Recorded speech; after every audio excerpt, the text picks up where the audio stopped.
Go. Tadaan! Ngayon ang ating una sa balita.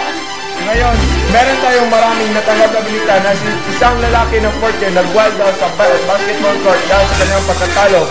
Ito ang ating News Patrol. Series number 2. Ano ba ang nangyayari dyan? Good morning, Series. Ito po ang series number 2 at nandito Simon sa natarong basketball team. Anong masasabi mo, Simon? Animan Rimat. Fuck! Talaga ito. Kalma lang, Simon.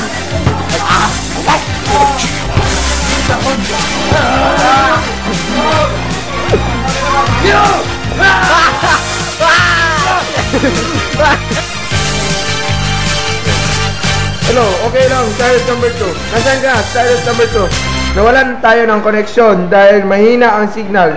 Ito po ang ebidensya nasa video ng kanilang pagkatalo. Ay, si video ba? Sumagal. Wala alin na yun. Dito! Kung pinalabaw niya. Pinalabaw ha? Ay, kumento. Yo! Ay,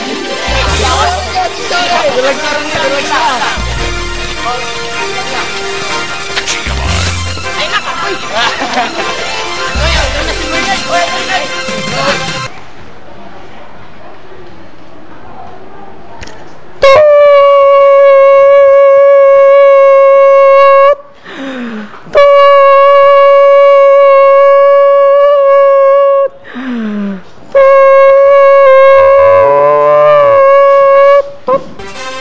At yan po ang ebidensya sa natalo na sila Simon. Ito na ang mga next news. Ay, teka, may live po tayo ngayon. Nanalo si Simon at sa rematch. Back to you. Series number 2.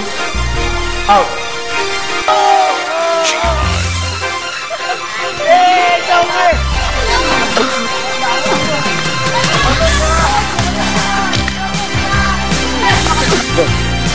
Grabe talaga yung Simon. Buti na lang sa second match nila, rematch, ay nanalo na sila at hindi na ako mag-goal pa ulit.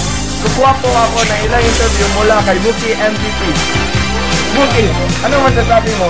Walang mat ang iyong grand. Why mat at Jeff? Oh, kita, yun po ang ilang mga ebidensya na nanalo sila. Back to you, Cyrus.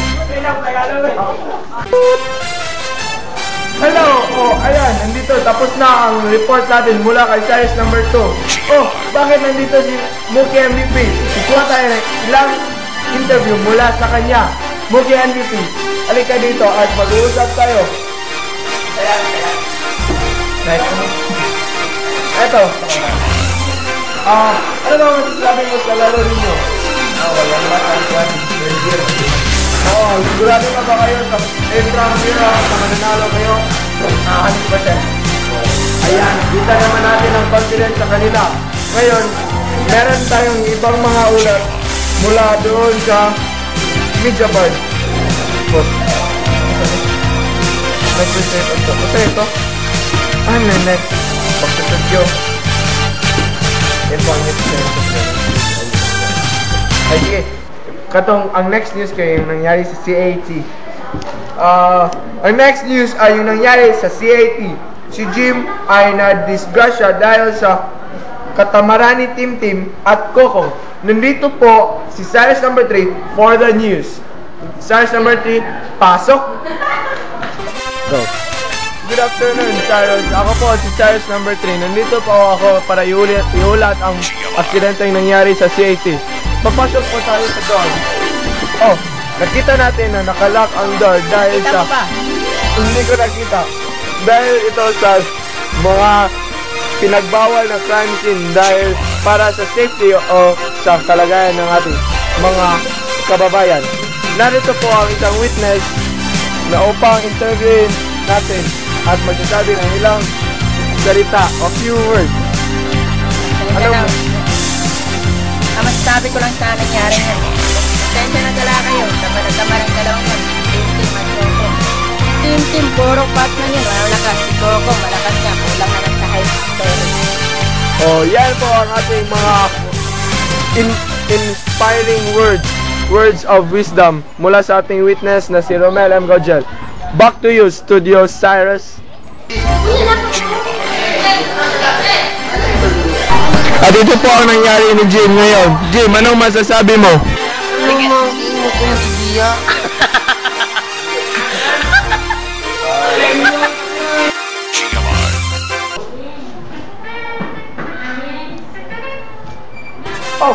Eto na pala. Nakakawa talaga ang sitwasyon ni Jim, Cyrus number 3. Yan lang po ang ating mga napaka-init at napaka-breaking na news sa IJSB ngayong araw na to. Thank you, Cyrus number 3, and good night. Yan lang po ang aming mga report sa araw na ito.